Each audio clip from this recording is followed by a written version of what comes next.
이 사복음서를 쭉 읽다가 보면 세례 요한의 이야기가 축이 되어서 흘러갈 때가 있습니다. 오늘 24절 말씀에도 보면 세례 요한이 아직 옥에 갇히지 않았다. 역사의 대파노라마가 요한의 삶과 직결되어 있다는 것을 지금 요한은 우리에게 밝히고 있어요. 그러니까 세례 요한의 증언이 그만큼 참되고 무게 있고 의미 있는 거예요. 그의 출생부터 기적이었고 사역이 놀라웠고 죽음까지도 이게 사실은 예수님과 연결되어 있다는 거예요. 여러분, 세례 요한의 명성이 아주 자자해서 샌앤토니오에 모르는 사람이 없고 유대 땅에 모르는 사람이 없을 정도였습니다. 마태복음 1장을 보면 사방에서 다 그에게로 몰려간대요. 세례 요한에게로. 사람들이 예루살렘, 유대, 요단강에서 그냥 세례 요한 쪽으로 다 몰려간대요. 백성들이 세례 요한의 메시지에 신속하게 반응했어요. 그의 메시지 심플해요. 회개해라는 거예요. 회개에 합당한 열매를 맺으라는 거예요. 좀 강한 말이지만 독사의 자식들아 회개해라 그래요. 그런데도 그런 단호한 메시지를 듣고 사람들이 다 그에게로 몰려가서 강가에서 자기 죄를 토해요. 그리고 그 말씀에 반응되는 결과물로 죄 사용해 주시는 세례를 받는다는 거예요. 여러분, 교회가 존재하는 이유는 성도들에게 죄를 회개하라고 말하기 위해서 존재하는 것입니다. 모든 예배 때마다 모든 성경 공부를 통해서 당신의 죄를 토하십시오라고 말하기 위해서만 교회와 성도는 존재하는 거예요. 저는 그런 영이 이 시대 가운데 임하여 주기를 기도합니다. 여러분, 세례를 받는데 우리는 세례 받을 때 주 예수의 죽음과 부활을 연합되면서 받지만 그 당시에는 아직 세례 요한의 세례는 그냥 오로지 죄만 토하는, 죄를 정결케 하는 정결 예식으로서의 세례였다는 걸 기억해야 해요. 여러분, 광야의 말이죠, 빈들의 말이죠, 털복숭이 같은 한 사람이 혜성처럼 나타나가지고 백성들의 마음을 그냥 끌어서 하나님께 막 갖다 바치는 게 여러분 보이시는지요? 세례 요한이에요. 그런데 대제사장들이 정말 종교 지도자들 도대체 누구지? 누가 이렇게 나타나서 우리의 모든 관심을 다 빼앗아가지 그랬던 것 같아요. 그래서 요한의 정체를 알고 싶어서 요한을 찾아가서 계속 질문을 퍼붓습니다.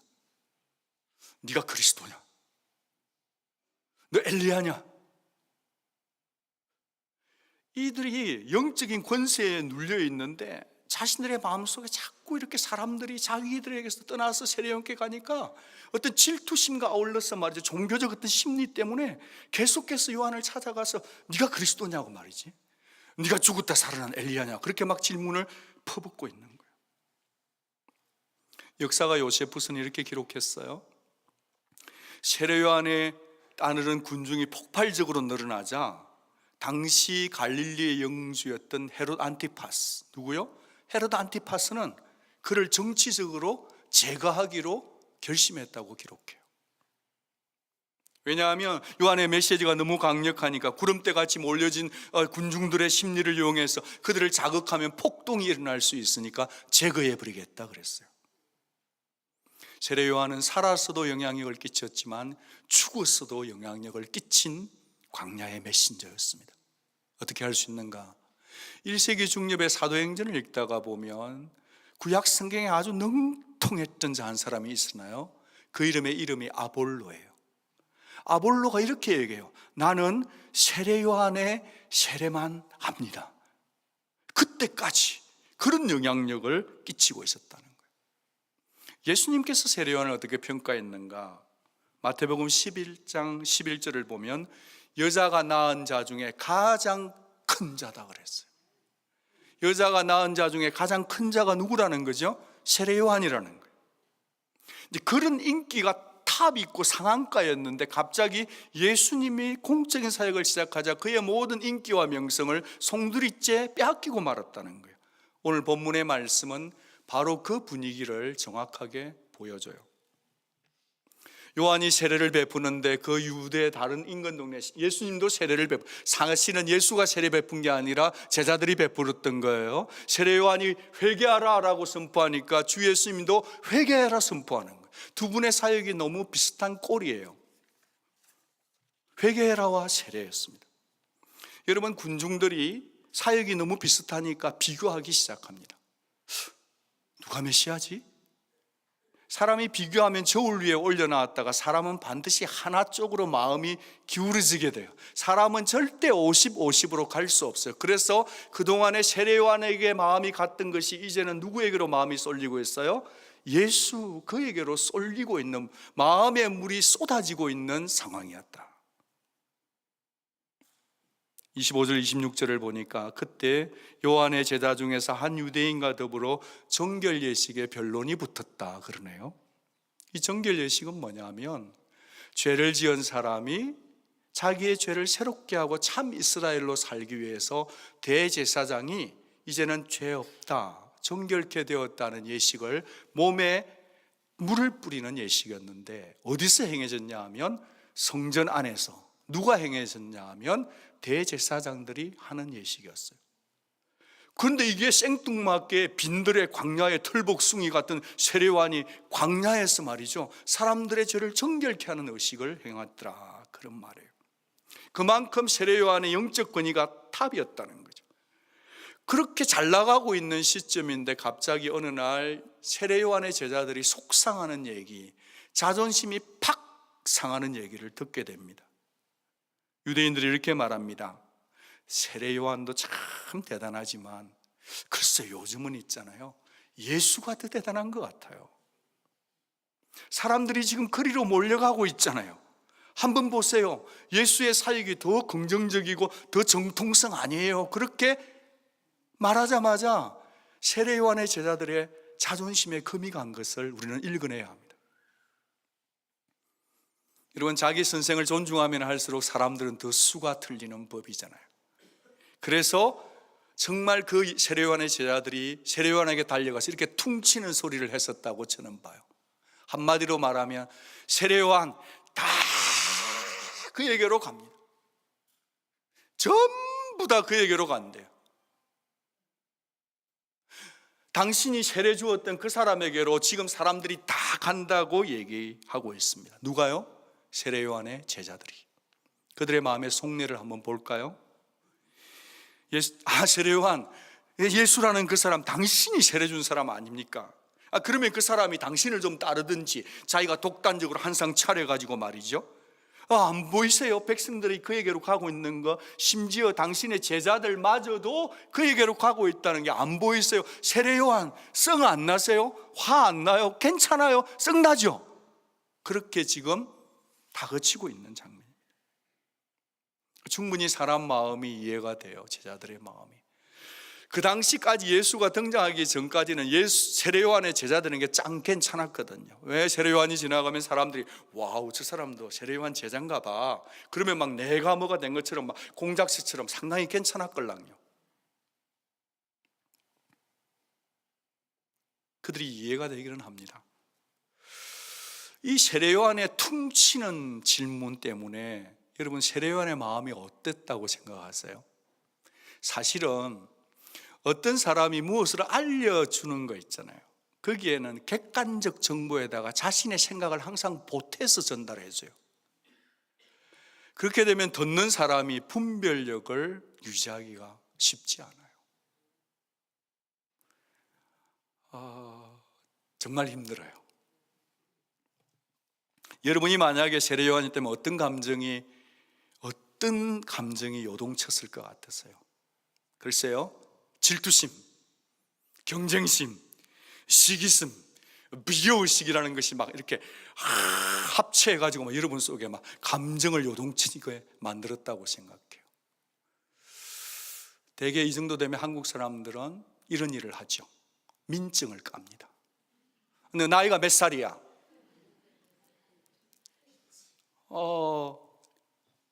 예수님이 세례요한보다 반드시 6개월이 뒤거든요. 여러분 6개월 가지고 왜 그래요? 그러지 마세요. 주일학교 가보면 6개월도 눈에 힘주고 군기 잡는 경우가 있거든요. 두 번째는 아니 예수는 자기 아버지가 목수잖아. 나는 우리 아버지가 제사장이야 이래봬도 갑자기 자기 집안 얘기하는 거예요. 누가 먼저 사역 시작했는데? 내가 먼저 했잖아. 내가 몰라? 그리고 또 얘기합니다. 다 예수고 내가 키운 거야. 내가 세례 줬잖아. 여러분 모르세요? 그 얘기하면서 자신의 어떤 존재감을, 자존감을, 상한 감정을 덮으려고 하죠. 여러분 여기서 한숨 좀 쉬어가도록 하겠습니다. 서운한 감정은 나와 상관없는 사람에게는 절대 일어나지 않는 감정이에요.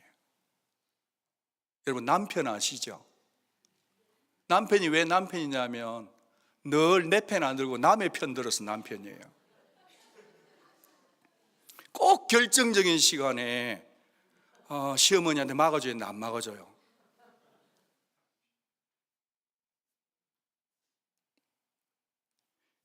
여러분 욥이 왜 힘들었냐 하면 욥의 아내가 그 환란이 왔을 때 얘기해요. 그렇게 하나님 믿더니만 그렇게 11조 받아 쳐지고 그렇게 하더니만 꼴 좋다. 차라리 하나님 저자고 죽어버리라.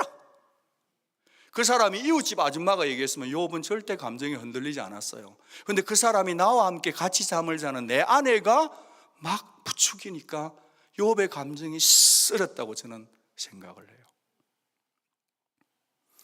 서운함이란 감정은 하루아침의 감정이 아니에요. 서운함의 감정은 오랜 기간 동안 쌓이고 쌓인 감정이에요. 여러분 집에 가보면 그런 거 있을 수 있어요. 햇살이 싹 내리칠 때 그 책장에 보니까 와우 먼지가 쌓여 있는데요. 어떻게 청청이 그렇게 쌓여 있어요? 그런 것처럼 여러분이 지금 서운한 감정에 빛이 들어오면 여러분은 분노합니다. 아무도 못 말려요. 그래서 요즘 신조어 가운데 이런 단어가 하나 있더라고요. Friend and enemy를 합친 거예요. 친구와 원수를 합치면 프레님이라는 이런 단어가 있더라고요. 그래서 이 서운함의 감정은 멀리 있는 사람의 문제가 아니고 사실은 지금 여러분에게 가장 가까이 있는 가족 안에서, 가장 가까운 부부 사이에서, 부모와 자식 사이에서 일어날 수 있는 감정이기 때문에 이 감정을 잘 해결해야 된다는 것을 말씀드리는 거예요. 이 서운한 감정은요, 여러분 야드에 있는 잡초보다 훨씬 빨리 자랍니다. 돌아서면 자라고 있어요. 뻗어나간 또 장난이 아니어서 건강한 잔디, 건강한 내 영성까지 다 잠식시킨단 말이죠. 특별히 이민자로 사는 우리들은, 부모 떠나서 유학 온 우리들은요, 이 서운한 감정 때문에 그냥 떨고 막 감당이 안 돼요. 감당이. 이민자로 사는데 어제까지는 내 편인데 돌아서서 오늘 보니까 내 편이 아니에요. 그러면 우리 정말 미쳐요. 여러분 우리는 서운한 감정뿐 아니라 질투나 분노나 시기, 비교, 라이브, 인간의 모든 인간적 감정을 대처할 수 있는 영성을 가져야만 합니다. 성도는 그 일을 위해서 부르심을 받았다는 거예요. 이 서운함의 감정이나 인간의 감정이 골이 깊어져서 우리 모든 것을 불태우기 전에 인간적 감정을 컨트롤할 수 있는 힘, 영성이 필요하다는 거예요. 그 대안의 인물로 저는 오늘 세례요한을 모시고 왔습니다. 여러분 세례요한이 그런 얘기를 들었다면 우리 같으면 벌써 뚜껑 여러 번 열리고 용암이 부글부글 끓었을 텐데, 세례요한은 놀랍게도 그 어떤 감정에 추워도 흔들림이 없더라. 그리고 도리어 그는 말하기를 나는 기쁨이 충만하다고 증언하고 있으니 이 영성을 저와 여러분이 가져야 되겠다. 어떻게 하면 그럴 수 있을까를 생각해 보는 것이 오늘 저의 설교의 포인트가 되겠습니다. 첫째로, 우리는 인간적 감정을 뛰어넘어야 하는데 어떻게 하면 인간 감정을 뛰어넘을 수 있는 영성을 소유할 수 있을까? 첫째는 하나님의 주권을 수용해야 된다는 거예요. 하나님의 절대 주권을 인정해야 합니다.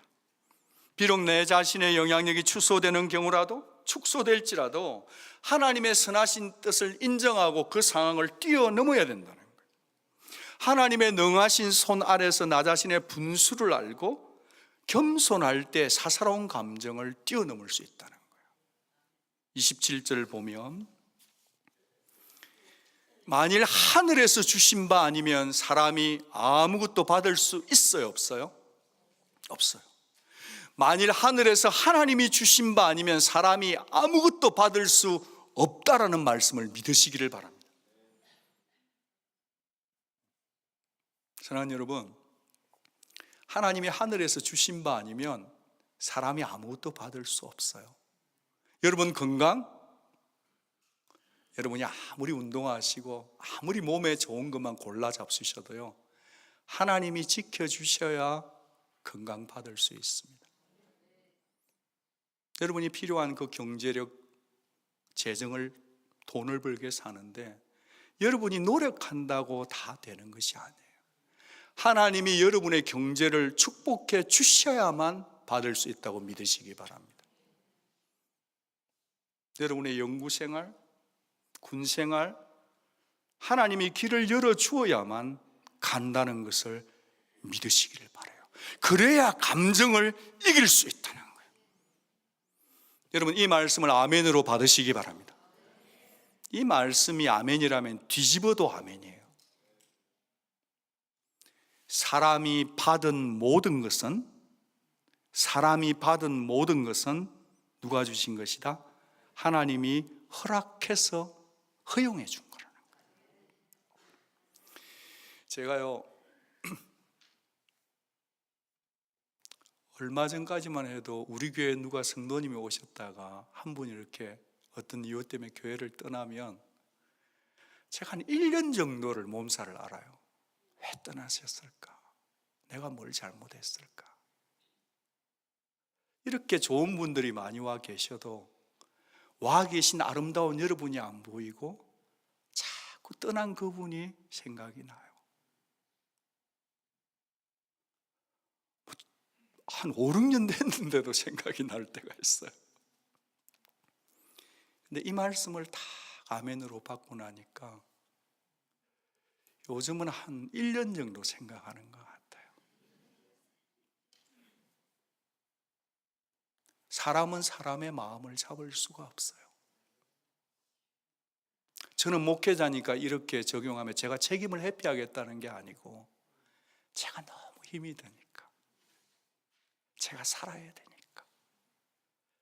여러분도 혹시 여러분의 감정이나 인간관계 속에서 혹시 어려운 부분이 있으면 하나님이 주신 바 아니면 사람은 아무것도 받을 수 없다라고 하는 하나님의 절대 주권을 조용히 아멘으로 믿고 사시기를 바라요.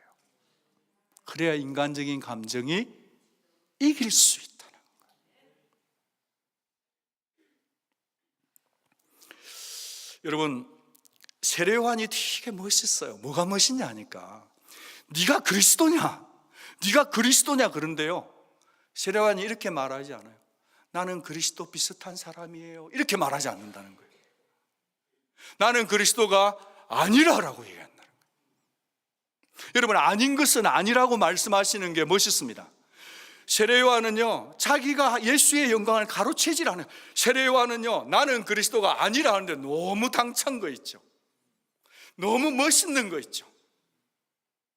여러분, 여러분의 인생을 살아갈 때 세례요한이 가졌던 이 당찬 영성을 가지시기를 주의 이름으로 축복합니다. 여러분, 우리 교회는요, 평신도들에게 사역의 장을 많이 열어놓은 교회예요.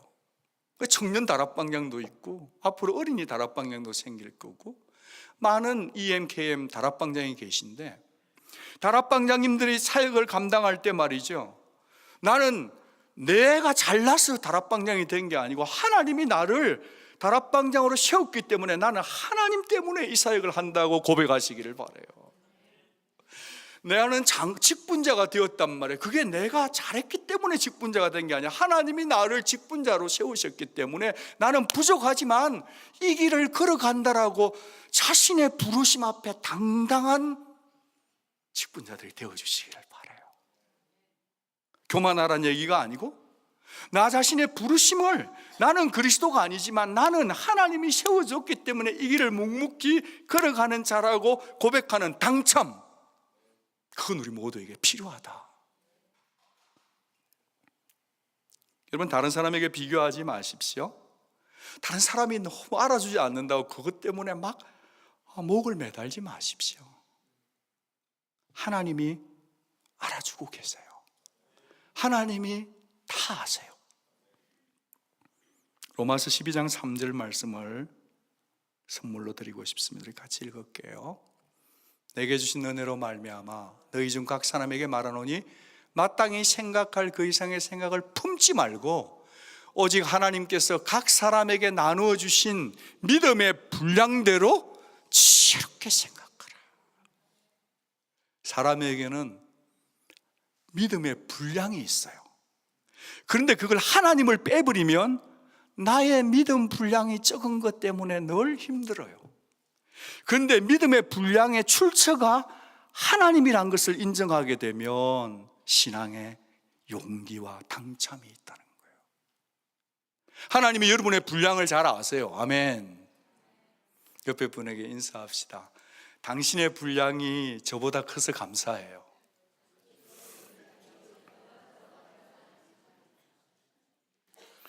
잘 안 믿어주면서 그냥 말만 하는 분들이 계신데 이렇게 한번 얘기해 볼게요. 그래도 저는 저의 분량이 있답니다. 아멘. 여러분 분량에 만족하세요. 하나님이 내게 주신 분량을 만족하면 사람이 비교의식 때문에, 서운한 감정 때문에 아파하지 않아요. 하나님의 절대 주권을 믿고 라이벌 자리에 서지도 말고 비교하지도 말고 분노하지도 말고 서운함의 늪에 빠지지 않는 여러분 되기를 축복합니다. 어떻게 가능하냐? 어떻게? 하나님의 절대 주권을 인정하는 영성을 소유한 자는 감정을 이기는 줄로 믿습니다. 둘째로, 어떻게 인간적 감정을 뛰어넘을 수 있을까요? 부르심에 깨어있는 영성의 소유자가 되어야 돼요. 콜링에 붙잡혀야 돼요. 여러분, 첫 번째가 태도의 문제라면 두 번째는 나의 정체성을 확인하는 문제예요. 여러분, 세례요한은요, 예수만 드러내면 족한 사람이었어요. 만족한 사람이었습니다. 나는 그의 앞에 보내심을 받은 자라는 것을 깨달았다는 거예요. 부르심을 깨달았다는 거예요. 어떻게 깨달았나? 언제? 그는 어릴 때 기적같이 출생된 제사장의 외아들이었는데요, 그는 광야로 보내졌어요. 여러분, 광야에 있으면서요, 그는 유년 시절 때부터 성령 안에서 살았던 사람이라고 말해요. 메시아의 길을 준비한 사람인데 어느 날 이사야 40장 3절 말씀을 자기 것으로 정확하게 알았다는 거예요. 이사야 40장 3절 말씀 같이 봅니다. 보라, 내가 내 사자를 네 앞에 보내노니 그가 내 길을 준비하리라. 광야에 외치는 자의 소리가 있어. 이 광야에 외치는 자의 소리를 볼 때, 이게 바로 나구나. 세례요한은 자기가 누군지를, 자기는 광야에 외치는 뭐예요? 소리란 소리. 그러고 나니까 자기가 할 일은 주의 오실 길을 예배하는 것으로 만족했다는 거예요. 세례요한은 어디서 자기의 정체성을 알았어요? 광야에서. 여러분, 사람이 제일 광야를 느끼는 곳이 어딜까? 제가 상상한, 여러분도 상상해 보세요. 어디예요? 이민자로 살아가는 여러분들이 제일 외롭고 쓸쓸하고 갈대 바람이 불고 내 마음이 축축 늘어지고 아프고 포기하고 싶은 곳이 어디예요? 저는 그 광야가 나를 사랑했던 사람이 나를 떠난 자리, 내가 혼자라고 느껴지는 그 슬픔과 서운함의 감정의 자리가 이민자의 광야다, 그렇게 생각이 들어요. 그 광야에 들어가면 견디지를 못해요. 너무 아파, 너무 힘들어, 죽을 것 같아. 근데 사랑하는 여러분, 여러분에게 복음을 알려드리고 싶어요. 여러분이 죽을 것 같은 그 광야가 실상은요, 하나님께서 여러분의 모든 감정을 치유하고도 남는, 하나님께서 여러분을 그동안에 여러분이 사람들과 함께 지내면서 하나님하고 교제하지 못했던 그 어떤 분주하고 부산했던 자리에서 여러분을 빼어내어서 하나님만을 만나고 살고, 하나님 없으면 죽을 것처럼 살고, 하나님이 나를 기다렸다는 것을 깨닫게 하는 자리가 어디냐? 바로 섭섭하고 외로운 인간의 광야의 그 자리가 바로 하나님이 여러분을 개인적으로 만나는 비밀한 장소임을 선포합니다. 그 자리가 알고 보니 복된 자리라는 거예요. 하나님이 나를 개인적으로 만나주면 인간의 감정 중요하지만 가장 중요하진 않아요. 뛰어넘어 버리는 거예요. 할렐루야.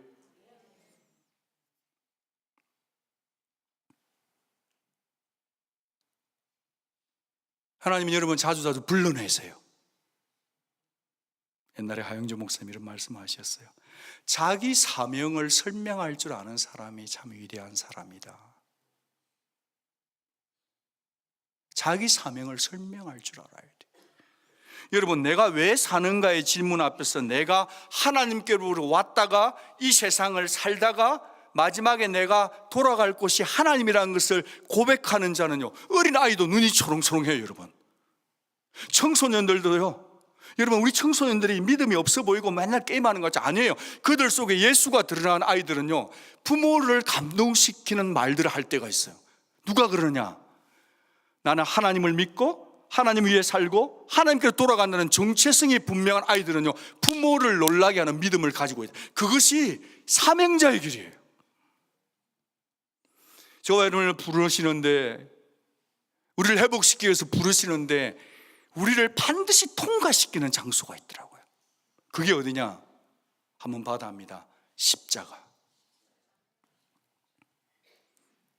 여러분, 십자가는 어떤 곳이냐면 우리 모두가 반드시 지나가야 할 곳이에요. 성도는, 예수님을 믿는다는 성도는요, 반드시 통과해야 되는 곳인데 그게 십자가예요. 근데 십자가 하니까 너무 추상적이잖아요. 성도가 반드시 지나가야 될 것인데, 해결해야 되는 거, 이겨야 되는 것인데 그게 뭐냐? 자신의 감정을 십자가에 못 박을 때까지 성숙해야 돼요. 이게 제 설교의 심장입니다. 사랑하는 여러분, 아직도 정과 욕심에 이끌려 가고 있으면 예수 제자 되지 못합니다. 성도는 교회 다니는 자들이 아니라 십자가에 자기의 감정을 죽일 때까지 가는 자가 성도고 예수의 제자인 거예요. 사실 성도의 부르심은요, 우리가 겪는 모든 인간적인 감정, 그것마저도 십자가에 완전히 못 박는 자리까지 나아가는 게 성도의 부르심이에요. 사실 성도의 부르심은 인간적인 모든 감정을 죽이고 나서 소명자로 태어난다는 거예요. 여러분, 시시각각 달라지는 여러분 감정을 언제까지 의존하고 사실래요? 여러분 감정에 하루에 몇 번도 춤을 추고 바뀌는 거 아닌가요? 시시각각 떠오르는 석양의 하늘이 달라지는 색깔보다 더 자주 바뀌는 게 우리 인간 감정 아니에요? 한 번 사는 소중한 인생인데 그 감정에 매여서 언제까지 사실래요? 여러분, 혹시 이런 생각 한번 해보셨어요? 한 번만 저에게 눈길을 주십시오. 여러분, 감정 뒤에 마귀가 있다는 생각 해보셨어요?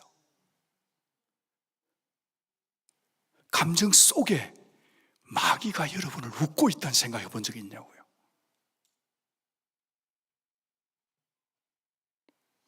여러분, 더 이상 인간 감정에다 나를 내어주면 안 됩니다. 소소한 말 한마디, 사소한 인간 그 감정에 매여서 매이고 끌리고 묶여서 빠져있으면 예수 제자가 절대로 되지 못해. 우리는 감정을 따라 살도록 부름받은 자가 아니라 부르심과 소명을 따라 부름받은 자들인데, 우리는 우리의 감정을 십자가의 정과 욕심을 못 받기 위해서 부름받은 자라는 것을 믿으시면 아멘.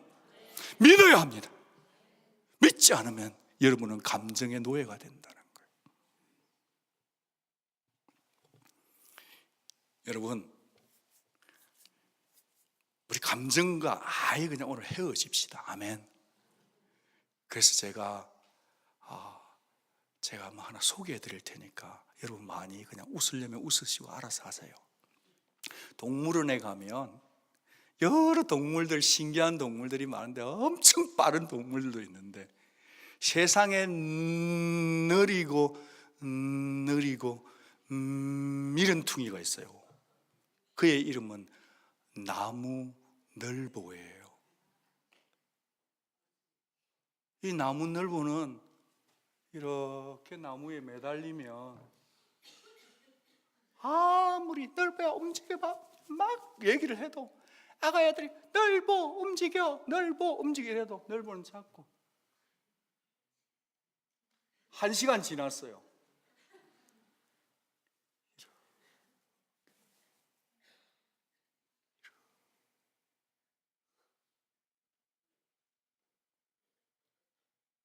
그래가 1시간 가도 요만큼 가요.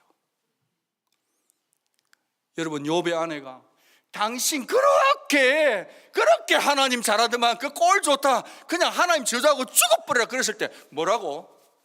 이랬으면 난리 나는 거예요, 그 집안에. 그런데 욥이 이랬다고 봐요. 여보세요, 하나님이 나에게 복도 주셨는데 화도 안 주시겠어요? 그러니까 욥의 와이프가 열받아서 쓰러졌다는 얘기가 있어요. 여러분, 솔직히 우리 깨놓고 얘기해서 여러분 감정대로 팍팍팍 반응해가지고 어디 뭐 상 받고 집안 잘 되고 뭐 관계 회복되고 뭐 그런 거 있으면 한번 얘기 한번 해봐요. 저는 절대로 그런 일 없었다고 봅니다.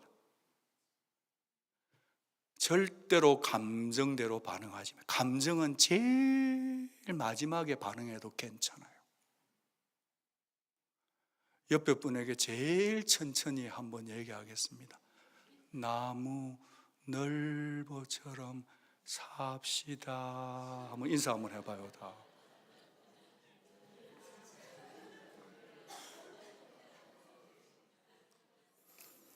여러분, 지금 어떤 분은 이걸 재미삼아 하는 분인데 이거 그냥 심각합니다. 저는 설교가요.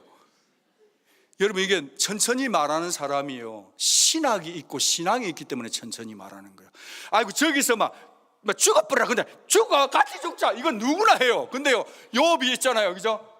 하나님이 복도 주셨으니 화도, 이거 신학이에요. 신앙이 있는 사람이 천천히 얘기한다는 것을 믿으시기를 바랍니다. 신앙이 있어야 천천히 반응하는 거예요. 신앙이 아직 어리면 그냥 맞받아쳐 탁구공 달고 타닥타닥 그래 깨지고 나가는 거예요.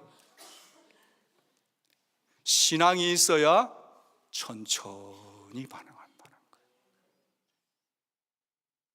이럴 때 아멘 하시면 참 멋진데,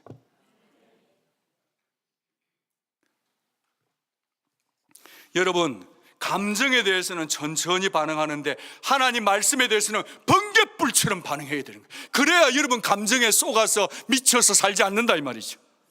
우리는 감정 따라 살려고 부림받은 존재들이 아니라 사명과 말씀 따라 사는 자들이고, 감정은 십자가에 죽이기 위해서 사는 존재라는 것을 믿으시기 바랍니다. 그래야 손해 안 봐요, 여러분.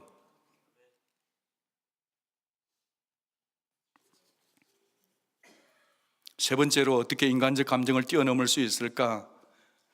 주님의 기쁨, 내 기쁨 삼아야만 뛰어넘을 수 있는 거예요. 지금 세례요한은 자신과 그리스도의 관계를 선명하게 하기 위해서 유대인의 결혼 풍습을 가져왔어요. 29절, 신부를 취하는 자는 신랑이나 서서 신랑의 음성을 듣는 친구가 크게 기뻐하는데 나는 이러한 기쁨이 충만하다. 여기서 나는 누구죠? 세례요한이에요. 여러분, 신부라는 것은 예수님을 믿는 신자를 얘기합니다. 신랑은 누구죠? 예수님이에요. 그래서 바울은 교회를 그리스도의 신부라 했잖아요. 지금 여기에 신랑의 친구는 누구죠? 세례요한 자신을 얘기하는 거예요.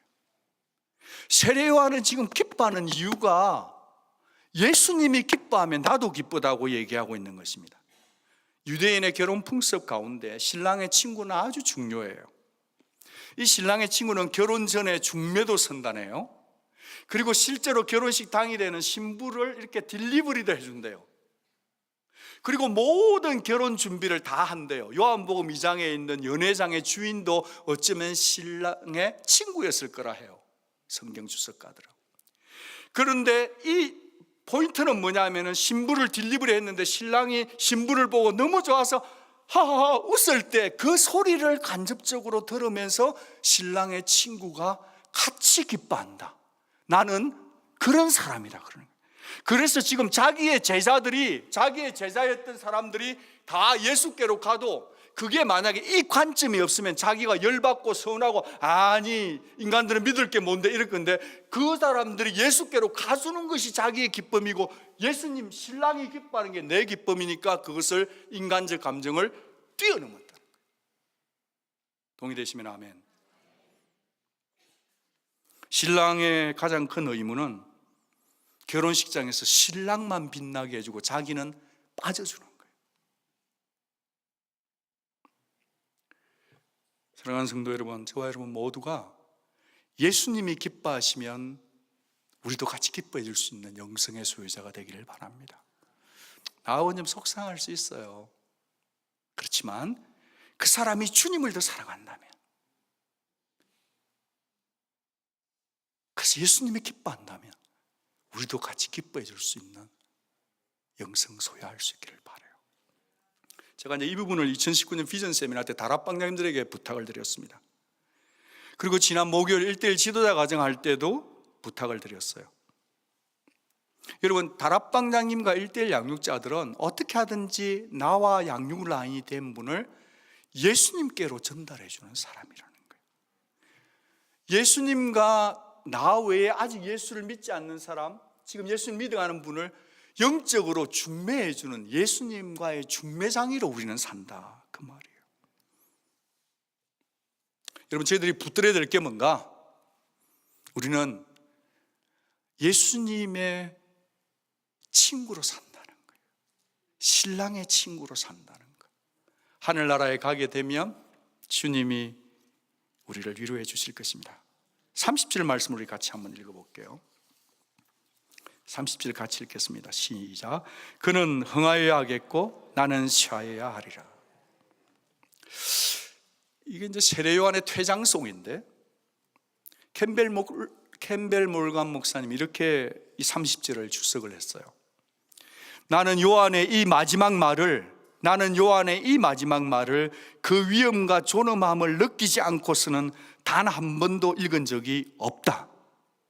인간의 입에서 나온 말로서 이보다 더 위대한 말은 없다. 한번 같이 읽어보죠. 시작. 그는 흥하여야 하겠고 나는 쉬어야 하리라. 그는 예수시고 나는 세례 요한인데요, 여러분 쉬운 번역에서는 그는 더 커져야 하겠고 나는 더 작아져야 하겠다는 거예요. 영어에 보면 must예요. 반드시 그렇게 돼야 된다는 거예요. 스펜스 목사님이 이런 말씀하셨습니다. 이 말씀을 뒤집어서 나는 흥하고 다른 사람은 다 쉬어야 하리라고 살아가는 사람이 있는 공동체는 불편하고 열감기를 겪고 있다고 그랬어요. 지금 제가 열감기를 겪어가지고 더웠다가 추웠다가 더웠다가 추웠다가 막 입에서 불이 후후 나오는 거예요. 성령의 불이 아니고 지금 그냥 뭐 불이 나가고 있어요. 여러분, 나는 내가 자꾸 흥하기를 원하고 공동체에서 다락방에서 다른 사람을 자꾸 쉬하게 하려고 하면요, 그 사람이 있는 곳은 자꾸 감기 몸살이에요. 그러나 있잖아요, 내가 속이 썩지만 예수님이 흥하고 다락방이 흥하고 나는 쇠하여도 되겠다는 이 영성을 가진 사람이 있는 곳은 언제나 기쁨이 충만하다는 거예요.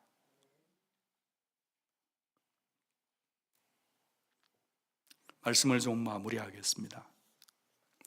저와 여러분의 삶 속에서 오직 예수님만 높아지고 커지는 삶이 되기를 축복합니다.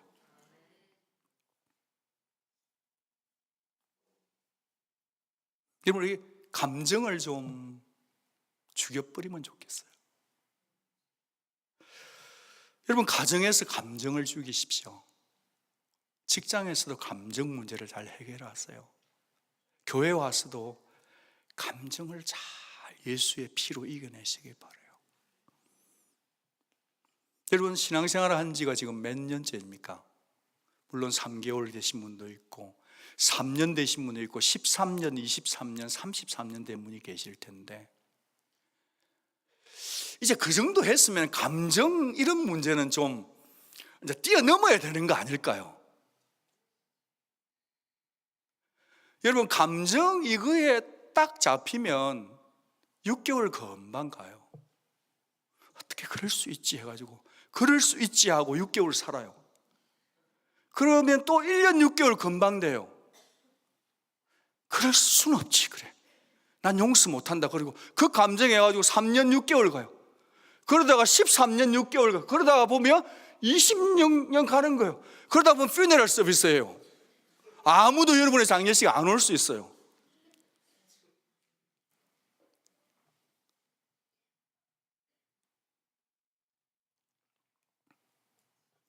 내 감정 중요하죠. 감정 아름답죠. 감정 귀하죠. 그렇지만 내 감정이 예수님 말씀보다 중요한가요? 내 감정을 예수의 말씀 위에 올리면 그게 내 인생이 바르게 될까요?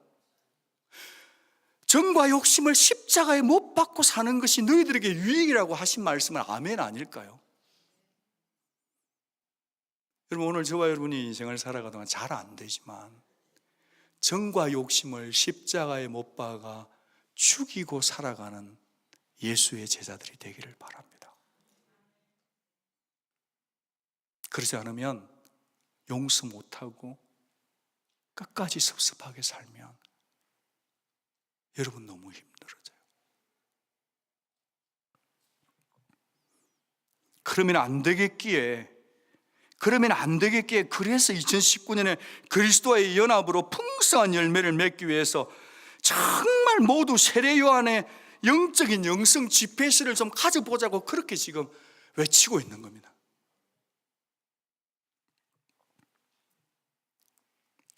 제가 얼마 전에 그런 경험이, 주말에 교회에서 이제 집으로 가는 거예요. 집으로 갈 때 제가 이제 I-35를 타면 거기는 속도가 60마일이에요. 60마일. 기분 좋으면 한 70마일 달려요. 경찰 없을 때 잘 보면서. 그런데 주말이니까 말이죠. GPS가 제가 태어나서 처음 보는 곳으로 데리고 가더라고요. 분명히 I-35로 들어가려고 딱 들어요. 그게 60마일이야. 빨라. 그런데 삥 돌리더니만 제가 태어나서 그런 곳을 처음 가봤어요. 그런데 딱 들어서서 가는데 마일 스피드 리밋이 20마일인 거예요. 제가 아무리 머리를 굴려봐도 이건 아니지 하는 생각이 드는데 좀 바뀌겠지 했는데 그 다음은 또 30마일인 거예요. I-35는 몇 마일이에요? 60마일. 잘 가면 언제까지 갈 수 있다고? 70마일까지 갈 수. 그래 가는데요, 그냥 순종하고 그 느림보 그림을 갔는데 진짜 우리 집에 훨씬 빨리 가더라고요. 제가 그래서 그날 이 생각을 했어요. GPS대로 살아야 되겠구나. GPS 여자분 말을 잘 들어야 되겠구나. 동시에 하나님 말씀이 내 생각, 내 감정, 나는 막 무조건 I-35 60마일이야. 내 경험, 내 감정대로 막 몰아쳐 가고 싶지만 하나님 말씀이 그거 아니다.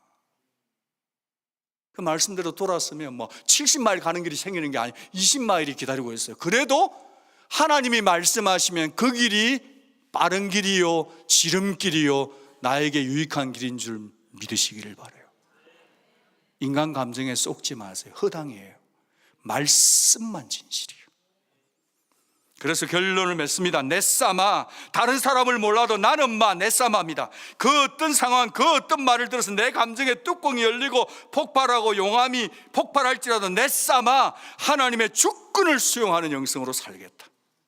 하나님이 허락한 것만 받고 살겠다. 두 번째는 나는 감정 따라가지 않고 부르심 따라가겠다. 세 번째는 주님이 기뻐하시면 넷사마, 어찌돼도 괜찮다. 그러면서 감정의 노예로 살지 않고 예수님과 함께 살아서 가정과 직장과 교회에서 열매를 맺는, 인간 감정을 뛰어넘는 영성으로 주님의 열매를 주렁주렁 맺는 길을 함께 걸어가 보시기를 주의 이름으로 부탁드립니다. 기도하겠습니다.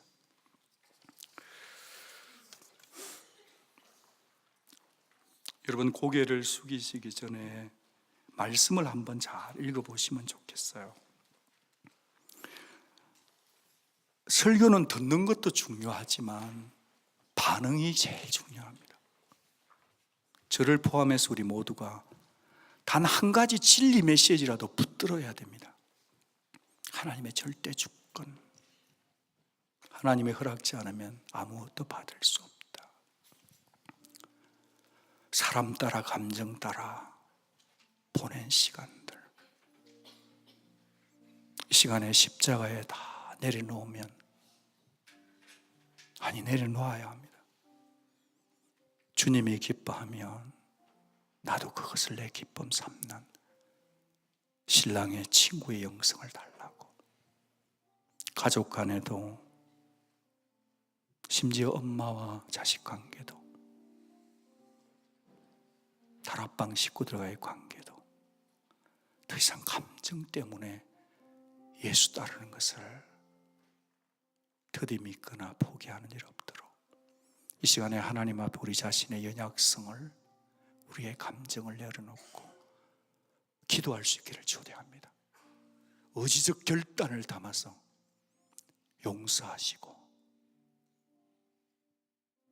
감정 문제를 잘 해결하는 은혜를 달라고 같이 기도하겠습니다. 다 같이 기도하겠습니다.